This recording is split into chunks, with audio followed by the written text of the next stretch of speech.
All right, hello. Welcome to today's crypto report session. We're going to be looking strictly at all of the major crypto coins, the blue chips, if you will. And co-host here, Josh, is going to be diving into some of the smaller market cap stuff that might have a little bit of opportunity. What's up, Josh? Nothing. What's up with you? How's your morning going? It's going well. It's 5 p.m. here right now. I'm in Prague, Good. How's your Czechia. evening? Man, yeah, it's the time difference. I don't understand how the European guys can do this all year round. It absolutely kills me. The market closes at 10 p.m. here, and by that time, everything's already closed. So you got to like find a time to eat during market hours, and it's just not my favorite time schedule. That's why swing trading makes way more sense than day trading. You can actually set a trading. You can go enjoy your day, and then come back at 9 p.m. Check your positions, and then go to bed. You're not wrong, actually. That's a great point. Okay, so for everybody that's joining in or listening to this after it's already been recorded, hello, thank you so much for joining us. We're going to be talking about, like I said, the blue chip crypto coins, Bitcoin, Ethereum, Solana, maybe some Binance coin. We're going to talk about total market cap. I want to preface this entire stream here, the next 20 minutes. We are not trying to impart an overly bullish or bearish thesis. We're strictly pointing out technical trends, things that we're looking at in terms of price action, momentum, etc. So don't take everything that we say as a bearish or bullish call. I want to make that abundantly clear. Last few times we were able to record this, people were going out and thinking that we were overly bullish a certain asset. Listen, if prices are up, we're going to be going long. If prices are down, we're either going to be shorting it or sitting in cash. And in this point right now, I think trends are starting to reverse a little bit here. Josh, why don't you talk about Bitcoin in general? I'm going to go ahead and pull it up so people can see. Yeah, of course. So I think everyone who's been following crypto probably knows that Bitcoin lost that 4 month range at the 60K support. And so everyone's really been calling for new lows. I've seen bears calling for market tops. I think the two key things that we were watching in TTI was one, where the weekly candle closed. If we made that lower high and now a lower lower, which we did, indicates kind of a higher time frame market structure break. And so under trying to understand now what's the new range or what's the new area that Bitcoin is going to be trending towards. The second item was slicing right through the 200-day moving average. I think everyone, bulls and bears, were expecting more of a fight at that line. But we flew right through it, and since then it's acted as resistance on any of the small bounces we've had. So right now we're hanging out right below 58K, and we're kind of in no man's land between 60 and 52, where we might have some additional support. So at this point on Bitcoin, I think it makes sense, and everyone would agree that it's probably best to risk off or look for aggressive short term scalping shorts. Just to kind of pad the account a bit. I But think I think you're otherwise, right on the button there with two key things. One, we're trapped underneath overhead supply. We consolidated for multiple months, and I'll be in the camp publicly to say that I expected this to resolve to the upside. Typically, you have these price consolidations up near this all-time high. More often than not, I'm going to say more than 50%, but it's a lot more than 50%, particularly in primary uptrends. These things resolve to the upside, right, in the direction of the underlying trend. And so I expected that. My money was on that, but you cannot fight price regardless of what you expect, right? We can only trade what's actually happening, not what we want to be happening. And I think the big clue here is more so than losing the support here over the last 4 months, it's that we flipped the 200-day moving average. And I know that some people are going to argue, look at how many times Bitcoin has come underneath the 200-day moving average, and then they might consolidate for a couple weeks or months and then pops right back over. And I totally understand. But one, trading slash investing rule that is almost universally agreed upon is that assets, regardless if it's Bitcoin or not, under the 200-day moving average, there is more risk going long than either sitting in cash or shorting. And then obviously the flip side is when things are above the 200-day moving average, there's more risk shorting or sitting in cash than going long. And so we just take that very basic kind of technical premise and we apply it to Bitcoin right now. As you said, we are consolidating below the 200-day moving average. It's acting as dynamic resistance. Every time we get up there and tap it, it breaks back down. And by the way, we're not the only assholes looking at this, right? This is major financial institutions, et cetera, are looking at where price is in terms of that 200-day moving average, and it gives us a general understanding of whether or not larger traders and funds are looking at this as is this a potential breakdown in a primary uptrend. Absolutely. And I want to say one thing of note is back in March through October of last year, we saw this kind of range style Bitcoin price action where the market chopped for what was it, 6 months at a time. We lost that 200-day moving average and ended up chopping for a while below it. And when we did break back through, that's when TTI made the call to go long, where most of the server that was involved ended up getting long around 28K, and the rest is history from there. So it doesn't make sense right now to try to front run a potential deviation in price, whether to the upside or downside, and kind of just wait for some confirmation before we start either shorting aggressively on intraday, or jumping back in if we can regain that 60K and above that 200-day moving average. I think you really hit the nail on the head there. We got a great jump start, right? We started the longs in late October above that 28K break. This was actually the first risk on asset we were buying. If you think about the broader market back in Q3 of 2023, we were in a drawdown, right? The market's corrected. I think the indexes came down 10% from late July through late October. And so Bitcoin was really the first risk on asset that we had actually bought prior, to all of the. We got long AMD, we got long ARM, Meta, Microsoft, all of these names, but we got long Bitcoin before all of them. And if we think about the hierarchy of risk, it's generally agreed upon that Bitcoin and crypto in general, but majority Bitcoin is kind of a proxy to that growth risk on type of mindset. We took that as, hey, if Bitcoin's breaking out above the 200-day moving average and this range that it's built, it's probably going to trickle into the TradFi market, and it did. But here we have a very interesting situation where Bitcoin has not responded well over the last few months, and the market is consistently hitting higher highs. But I think the one thing that kind of throws a wrench in the bull market case for Bitcoin is that, listen, we just got an extensive move off interest rate sensitive groups in the market. CPI data came in yesterday, and it was actually a lot lower than expected. The odds of a September through December rate cut series have exponentially spiked. I think it's at 85% right now that the Fed's going to cut in September. You would have expected Bitcoin to move, right? This is a risk on asset. This is an interest rate sensitive asset, and it's done nothing. So do you have an opinion on that? How would you bake that into the overall bullish thesis? And by the way, for everybody listening to this, we're talking bullish as a primary uptrend going back quarters or potentially years, not over the last week. So we're still in a primary uptrend until we start breaking into some lower lows, which we haven't done yet. So does that interest rate kind of deviation, like you said, that divergence matter at all to you? It does, and it's very surprising, to be honest. It's hard to understand why historically, whether we're talking the 2020 run or earlier, when you have such a close trading correlation to, as an example, the NASDAQ. And at this point now, with Bitcoin having massive Wall Street exposure with these spot ETFs, it doing essentially the complete opposite. I think it's left a lot of traders really confused and not really sure what to do or where to go. I know there are other factors like the German government selling billions of dollars in crypto assets. But it's definitely something that's confusing a lot of traders and a lot of crypto folks, including myself. Like I don't have an answer. I saw an interesting chart that 7 out of 7 of the last CPI prints have reversed the current local trend. And so you can actually map out each of those CPI days, and it reverses the trend of Bitcoin. If it was going up, we reversed and saw a pullback. If we were pulling back or chopping, we ended up having some bullish momentum. So I think there's some hopium, which is all it is. It's not TA based. That trend remains, sure. and there's always going to be hopium.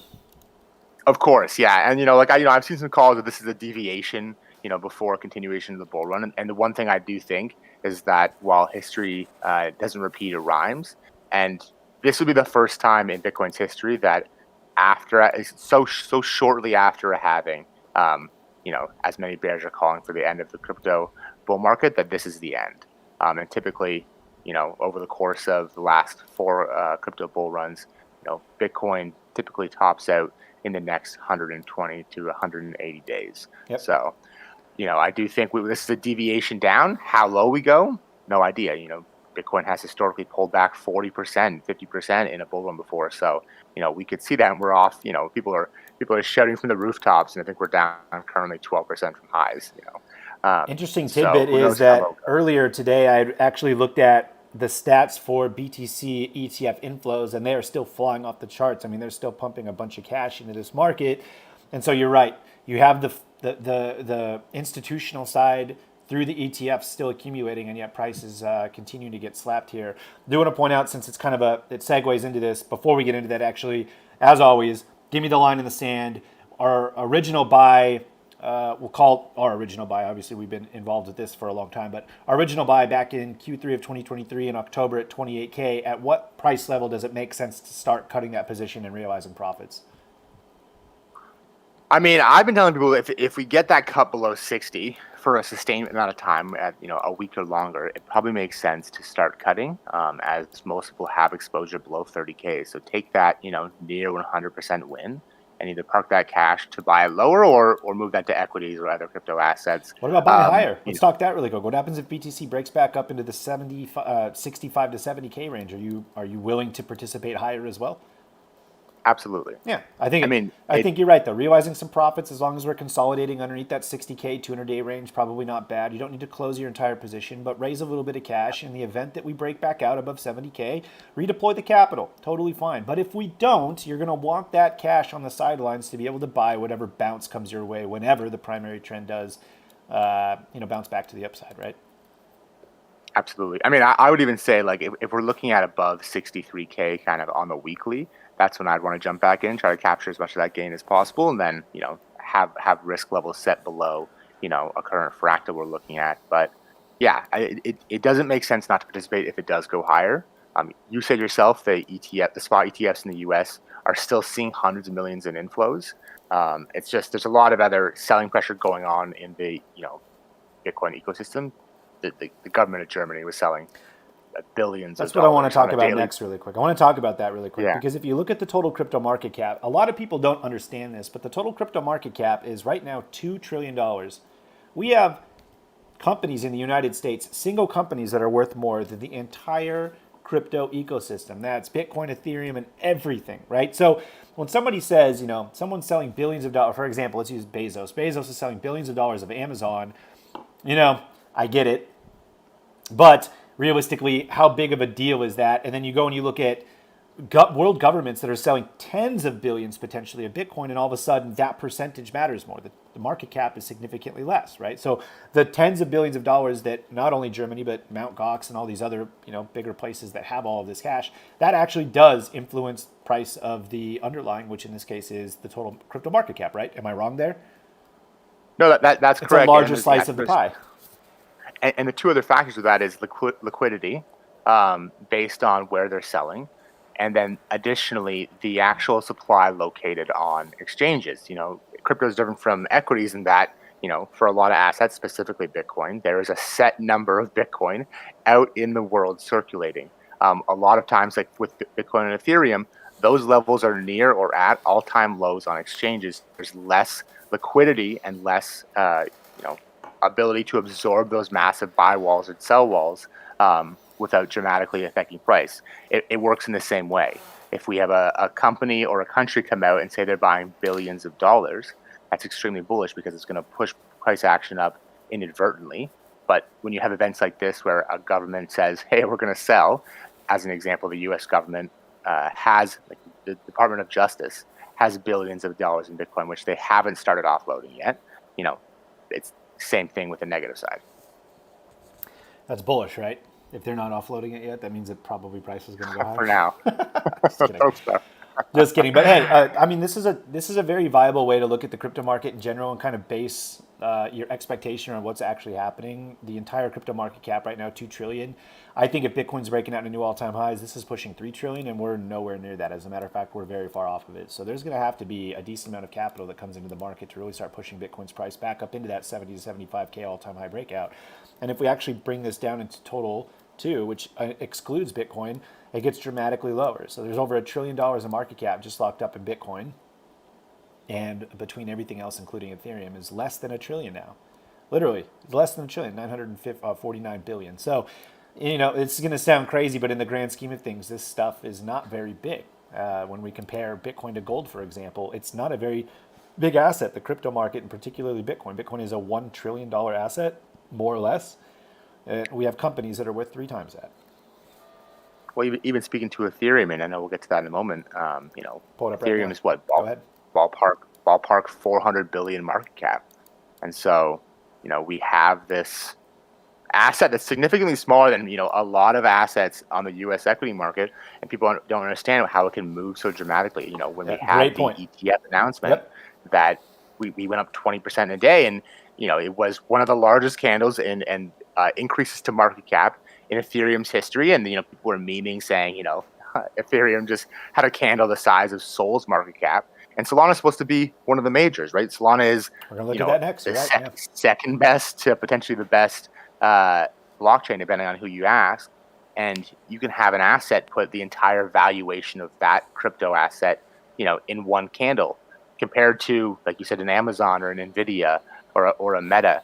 These are childish numbers in comparison, and it makes sense why they can move so heavily. I mean, you have earnings and equities that move a stock, anywhere from 2% to 40%.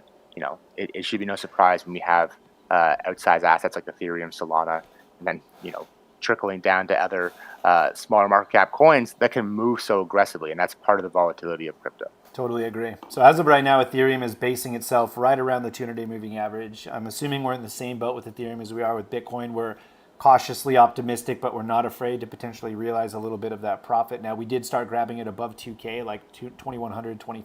I know the fib says 2050, but I don't think we were able to grab it right at the 2050 level. I think we started grabbing around 21, but it's around the same time, right? October, middle of October, you saw these crypto assets really start to break out. And then towards the end of Q4, beginning of Q1 2024, where we're at right now, we really saw through March the big pop up. And since then, we've consolidated sideways. It looks like a huge range, about 25%. But like you said, it's a lower market cap. It's a higher ADR asset. People are expecting crypto to react and behave like a TradFi instrument, and it's not. These are very, very volatile assets that we're trading. So let me ask you a question. Looking at the chart here, we're stuck above 2,800 and below 4,000. That's a ridiculous percentage difference, something like 25 to 30%. Are you bearish Ethereum here, though? And I think that's the question. Would you be willing to short Ethereum here? Here's the thing. Ethereum's a harder one for me because we have this upcoming catalyst of the spot ETF. We don't know a date. It could be tomorrow. It could be in 3 weeks from now. But we are nearly confirmed getting a Ethereum spot ETF product similar to Bitcoin. I'm not saying that it's going to perform the same way price action wise that Bitcoin did after its kind of announcement and run up since then. That I'm more likely to hold my Ethereum a little longer than Bitcoin for that purpose, even if we do see a pullback with Grayscale Trust selling their ETH. I was accumulating it kind of around that 1,500 level, and then again at 2,100 when we were talking about it. So I think below, if we get a strong conviction weekly candle below 2,800, that's when I'm going to consider cutting it. But inside of this range, I'm just going to let it do its thing. I think above 3,600. Couldn't have said it better. Yeah, above 3,600, I would be a buyer again. I think that's a solid level that it chopped around previously inside of this range. It kind of gave way as, we had that Bitcoin price action that drew everything down, and then we're back above it with that ETF announcement, and now kind of just reverting to the mean. I like that on this downtrend and this kind of fallout of Bitcoin's price action, Ethereum as the number 2 in the crypto market didn't lose its range as well. I understand it's a significantly larger range in terms of percentage price action, but I really like that it generally held its line at 2,800 and bounced, and has been in arguably even a daily uptrend for the last few days now, kind of battling with that 200-day moving average. Two things here. You can't trade highly volatile assets the way you trade lower beta assets. It doesn't work the same way. The expectations are different. The risk to reward slightly different. You're going to have to position size down if you're going to equate for a slightly larger stop loss. I mean, it's just fundamentally different trading higher volatility names. And Ethereum is absolutely, like you said, if Bitcoin's a blue chip, Ethereum is, 2A, maybe Solana could be 2B. I don't know. I don't want to make that argument yet, but it's definitely below Bitcoin. And so you have to assume that the moves are just going to be way more volatile. Bitcoin drops most of the time. Ethereum's going to follow it most of the time. The question here is, as you said, is it holding key levels, which as of right now it is? And secondly, is there any relative strength going on against Ethereum and Bitcoin, which actually we can look at and haven't looked at in a while. Not a whole lot, actually. They're about the same. Yeah, it's about the same. Yeah. But that's valuable information. Like if we had Ethereum breaking out, let's say above 4,000, and Bitcoin was also breaking out, but Ethereum was outperforming Bitcoin by loads, we would probably want to be buying more Ethereum than Bitcoin, right? And that's probably something that most traders don't ever take into consideration, is that relative strength. One thing I want to bring up that you brought up, and I want to stress this, shorting crypto over the longer term, I'm not saying day trading or scalping, but over the longer term has been generally a pretty difficult way to make money for two reasons. One, because it's such a volatile asset, dead cat bounces happen in downtrends, and dead cat bounces can completely wipe your short profits out. You could be sitting with 100+% profits, particularly if you're leveraged, and those could get wiped out on a small little dead cat bounce, and everything's gone, and you don't know if that's the bottom or not, and you get out for a loss. It's just a hard way to make money. But secondly, all of the catalysts. I mean, it's not just Ethereum. You have catalysts stacked out on nearly every crypto coin, and all you need is one person in some, Eastern European country to come out with a headline, even if it's fake, and say, Ethereum is about to be accepted as a national currency of some African country. And next thing you know, Ethereum gets a pop and your short's underwater. And you know what I mean? And you can get liquidated overnight and stuff. So the reason why I'm saying this is in bull markets, which we're still currently in, I know Ethereum's in 25% drawdown. So people are going to be like, dude, what the hell? A 20% drawdown is technically a bear market. I get it. We're still in primary uptrends, though. Shorting this stuff can be absolutely diabolical. It keeps you up at night, and I prefer my sleep, right? It's like shorting oil. Somebody could run a drone into an oil refinery in some third world country, and next thing you know, oil spikes $2 and your oil short goes to hell. It's the same thing with crypto, right? It's just a low, I don't want to say low risk to reward, because there are certain circumstances where it could absolutely be high, but it's a hard way to make money, right? That, and you really do need to, if you're gonna go short, you want to take profits aggressively and then reload. Unlike going long, I think this is probably the most obvious thing you could say, but your max profit on a short is 100% if you're not taking profit and then reloading a new short down. So the chance that you can cleanly hold a short for months on end in what is realistically a bull market is just you're playing difficult. with fate. Very difficult. You're playing with fate, and anyone, as an example, who was holding a short on the downtrend in Ethereum in May prior to the ETF announcement got their back blown out and carried it on a stretcher. Yep. You know. Okay, so lines in the sand. You said 3,600. You're adding to it, and then potentially below, we'll say 2,750. You're thinking about taking some profits off of the around $2,000 entry, right? I think it totally makes sense. Correct. We're stuck in a range. Until we're out of this range, either up or down, we resolve. We're just sitting in the position that we have. There's no point to accumulate because we could absolutely break down. We're not soothsayers. We have no idea. So we have about 7 minutes left. I just want to look really quick at Solana because that's really the next big coin that everyone's worried about, including myself. This chart's going to look a little awkward because I'm in log form right now. But Solana's been a big win and then a disappointing loss for me all year. I was able to grab it super early back in the October range. I was one of the few guys, I think, on Twitter that was saying, I'm buying this at like $27. So it was a very big win. But unfortunately, ever since the market started to peak in March, I've been chopped around twice now. Giving back a little bit of the profits. And so right now I'm currently out of the Solana trade and I'm waiting for a potential little re-breakout. Not going into the fundamentals or use case of Solana, what would be the next best price for you to begin accumulating a position going long? This is a hard one. It's difficult. I missed the early trade. And, I talked to you about it and I said, hey, this looks great at, 20 and then 28, 32. And I know you ended up taking it somewhere down there. But with the current price action and kind of the, narrative does play a role in crypto price action. I want to take a quick swing long at new highs. So we talking like 210, or are we talking, because that's quite the little, we're looking for like about a 50% move here. Move from here. Yeah, that's the hard part, man. I totally get it. It's hard. I guess the other logical area would be somewhere above 155, maybe 155, 157 area. Once we kind of clear this middle chop zone, with a quick stop below, like I don't want to play games and have this revert back down to the current kind of range lows. Solana looks very similar to Ethereum, I'll say, in that it didn't break this long range. It's a massive range, like you said, nearly 50%. But I don't want to Look at play this game level of that I Solana just where drew they over late December through current price. We have this horizontal support area that looks like there is definitely buyer demand somewhere near the 125 to 120 area. yeah. I mean, why, you get back down there. This is what we talk about inside of TTI for sure, but these higher risk reward setups, they're not going to work frequently. But when they do, you get an absolutely insane return on your investment. So let's say we want to throw a stop underneath 115 somewhere, 113 and some change, and our profit target's all the way up there at previous highs. And by the way, if we break above 205, my next profit target's 260. I think we're going to all-time highs. But look at the risk to reward on that.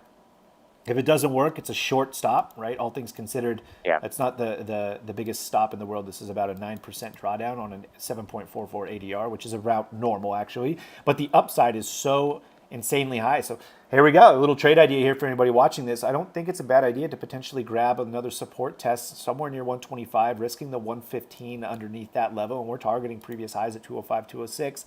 That sets us up for like a 6.5 to 7%, 7 risk to reward to risk rather. So for every dollar you're risking, you're looking to make about 7. I think. Do you think you like it? I think it makes sense. It's. I do, but what, in your opinion, do you think you would look at kind of an intraday, V bounce to enter that, or would you just set bids down there and hope it catches? Like my I would concern just here is set that bids here, just the same thing as we did with the Apple trade at the 167 range. If I get stopped out, it's like I said, it's a 180R move. So we're going to yeah, be positioning ourselves for that. But anytime I can find myself in like a 5, 6, 7, 8, sometimes we find like 10 to 12, I'm taking it.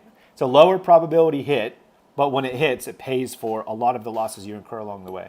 I like it, but I totally understand if there's some apprehension there because, like, let's be honest, Solana has been a little bit of a widowmaker since it peaked in March. I mean, my only apprehension is that that's going to be called the sixth or the seventh touch of the support line.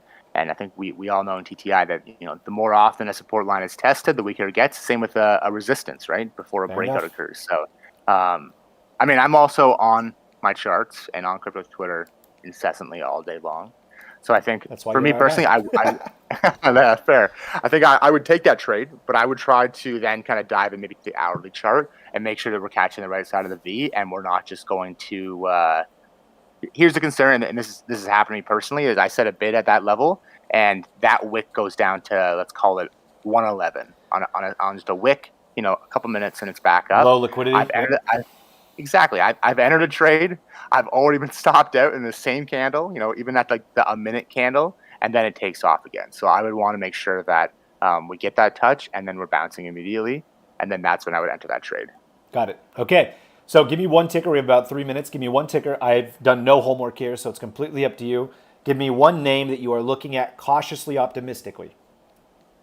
Okay, I'll do you one better. I'll give you two names. One, and neither of these are on Coinbase yet, so you'd have to use other instruments to get a hold of this, or just All right. buy it on chain, which is legal for U.S. All customers. right. Just to be clear. Glad. Yeah, glad. Okay, give me the names. So the first one we're looking at is Ton, Ton. Ton has been in a bull market of its own.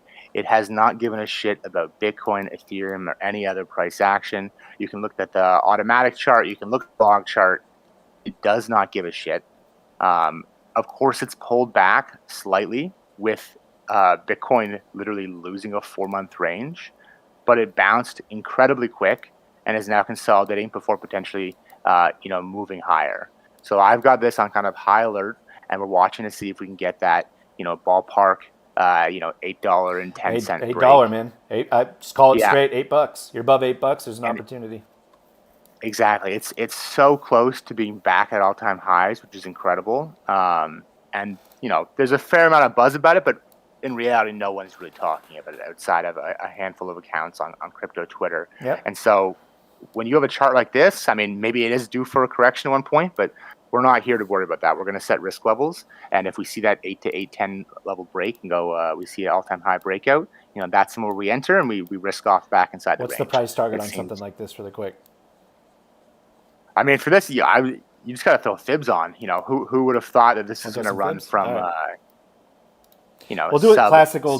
We'll do $2. classical TA. So classical TA would take the run up of the ascending triangle that we're currently in right now, which is a bullish continuation fractal, and we moved about $5.76.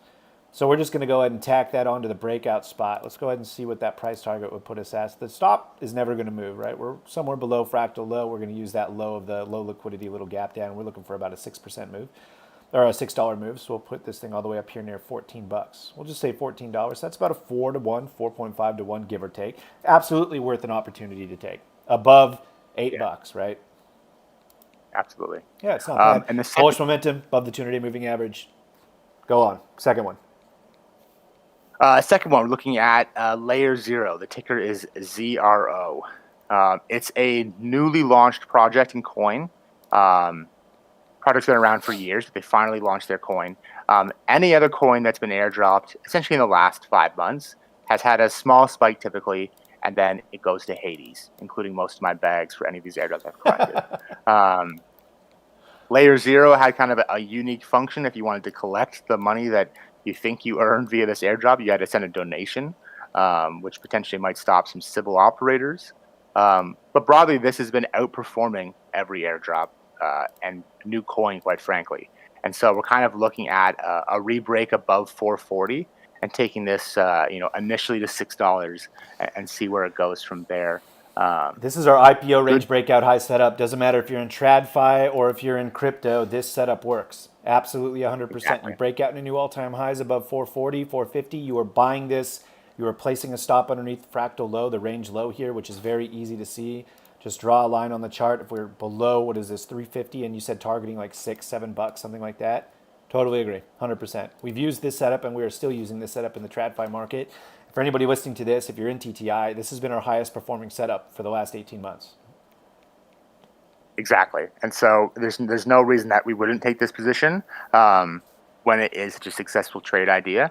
And so this is definitely on watch for anyone who's looking to get exposure to some crypto assets. Great. So we got Solana, which is there's an entry there where we can argue back and forth whether or not it's worth taking or how aggressively we take it. But there's definitely something there. We have Ton USD and we have ZRO USD. All three of those actually. There's an opportunity. Might not be ready yet, but obviously we're building this watch list out and we'll attack it. One thing to consider, guys, is maybe fortunately, it's unfortunate for Josh. It's fortunate for me. Crypto does not close on the weekends. I paid no attention to it. Josh does, God bless his heart. So he keeps us in the loop. But this stuff doesn't sleep on the weekends. So if you're in the market to be buying some of this stuff, particularly these breakouts, you can set orders on the books and then you can just go on with your life and they will potentially be hit throughout the weekend. So. Yeah, absolutely. And one thing to keep in mind for individuals who are either newer to trading crypto assets or trying to better understand the best times to liquidity-wise entering and closing trades is, at that new daily candle open and close is typically the most volatility and volume coming in. But just have a better idea of when kind of Asian, European, and New York markets open and close. That's typically when you'll see some volatility from, news events relating to their own equities playing a large factor in the charts of crypto. Josh, this was great. Any parting wisdom here? I mean, overall, we're still cautiously optimistic, but we're not, I don't want to say that we're bearish. We're cautiously optimistic, but at the same time, price action looks weak, and so we're taking it day by day, right? I think that's the most appropriate way to put this. We're not afraid to sell some profit if this thing continues to drop down, but we're obviously looking for a resolution to the upside and eager to potentially buy more. Yeah, I mean, I'm definitely bullish. I don't think it's done just based on both historical trends and even current price action. Bitcoin in my gut, I feel like this is a longer deviation, but I imagine we're back in that 60K in the next weeks to months.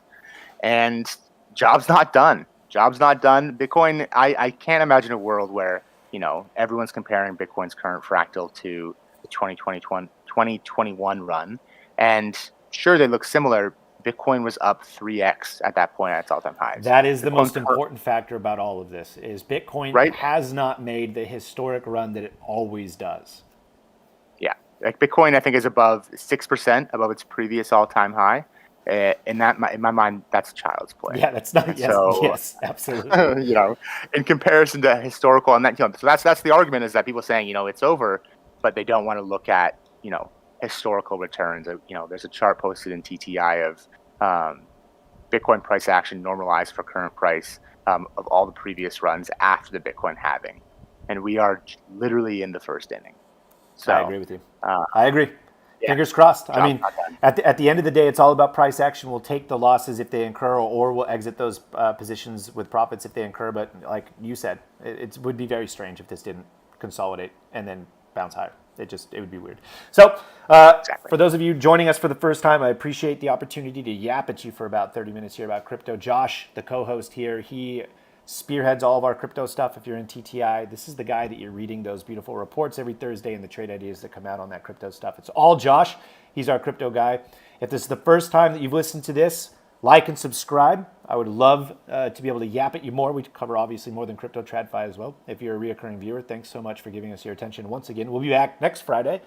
Hopefully, yeah, we'll probably be back next Friday. I know I've been gone for a little bit. I've been vacationing through Europe, and it's just hard to sync up the times, but we're going to get back on a regular schedule. So, Josh, thank you so much for showing up. My pleasure. Enjoy your weekend, everybody. You as well. Enjoy your trip. Bye.